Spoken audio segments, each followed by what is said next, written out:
Attorney General Bill Barr backing up President Trump's claims that mail-in voting leads to fraud. Here's what he told NPR. Do you believe that an election conducted mainly by mail can be secure? Personally, no. NBCNews.com political reporter Jane Timm joins me now, our friendly fact checker. And Jane, Barr went on to suggest that things can happen with mail-in ballots because, quote, people move all the time and you can easily take things out of mailboxes. Is there any evidence to suggest that ballots are being stolen out of mailboxes? You know, this is a little bit of fear mongering here. There's no evidence of widespread fraud. And that's the most important thing to point to. While, yes, people have occasionally stolen things out of mailboxes or ballots might get lost in the mail, it doesn't mean those ballots are going to go into other elections and be counted. It doesn't mean that people can pick up a ballot, fill in some bubbles and then cast that ballot. It means that maybe ballots do get lost in the mail. I mean, just saying that it's physically possible does not mean it actually happens. There are states that run their elections completely by mail. I think it's 5 states about west of Colorado, 70% of ballots are cast by mail. We have not questioned the integrity of those elections up till now. Jane, Barr brought up a specific example of mail-in voting fraud. Here's what he said. I'm talking about a comprehensive rule where all the ballots are essentially mail-in, and there's so many occasions for fraud there that cannot be policed. I think it would be very bad. But one of the things I mentioned was the possibility of counterfeiting. Did you have evidence to raise that specific concern? No, it's obvious. He said right there he has no evidence of counterfeiting, but both Barr and President Trump have pushed this conspiracy theory or conspiracy of sorts that foreign actors could exploit counterfeit ballots. Is this a possibility? First off, absentee ballots tend to be pretty secure. They're printed on special stock paper. They have barcodes that are traceable. There's a lot of mechanisms that are in place to make sure that the people who are supposed to vote are the ones voting on their absentee ballots. Things like signature matches, making sure that you sign it the way you signed your voter registration form.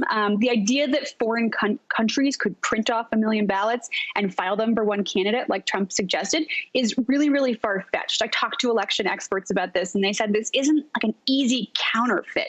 You know, you need to have the exact right paper so that it doesn't jam up the machines. You need to have accurate voter information, sometimes the last 4 digits of people's driver's license. You'd have to have a whole lot of information. And as we've learned in previous elections, there are easier ways to disrupt an election. And what experts tell me is that if people do this, they get caught. It would show up. We've seen sort of small cases of fraud where you do see something that didn't make sense, like a dead person casting a ballot. Those do get caught from time to time. That's the kind of occasional fraud you get with absentee ballots, but it's incredibly rare, and it's, you know, hundreds out of millions of ballots that we're talking about. Jane, you spoke with an election expert who admitted making counterfeit mail-in ballots is difficult, but he is concerned the president's claims could inspire people to do it. What did he tell you? You know, every expert I talk to who understands elections says, you know, a mail-in election in a pandemic is going to be pretty safe. But what they're worried about is how many different ways we are undermining, public officials are undermining faith in an election. And one of the things that's important about absentee ballots is they're not all counted on election night. We have a Kentucky race that we're still waiting to find out who won because those ballots are counted after. And what is worrisome is that either people will make a bunch of fake ballots and send them in, even though they will likely get caught, to undermine a faith in the other absentee ballots that are authentically and really cast, or that you have a bunch of elections that, you know, your in-person votes are counted on election day, and the vote tally could dramatically change when absentee ballots are counted. And if you put a lot of shade on those absentee ballots, there's definitely going to be concern of, is that tally accurate? But one thing that's really important about absentee ballots, they're on paper. You want to check it, you can. Jane, the president tweeted earlier this week that Americans voted through 2 world wars, suggesting that the coronavirus should not keep people from voting in person either. But interestingly enough, mail-in voting actually goes back to the Civil War. Could you tell us some of the history here?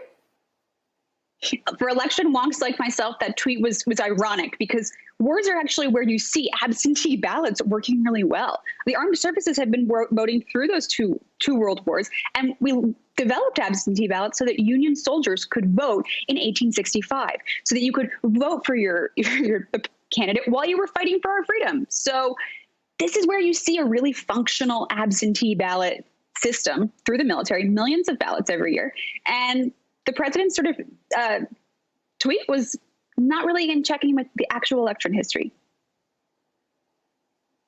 Jane Timm, not just our friendly fact checker, but also full of such interesting information about our history today. Thank you so much. Thanks, Allison. Have a great weekend. You too.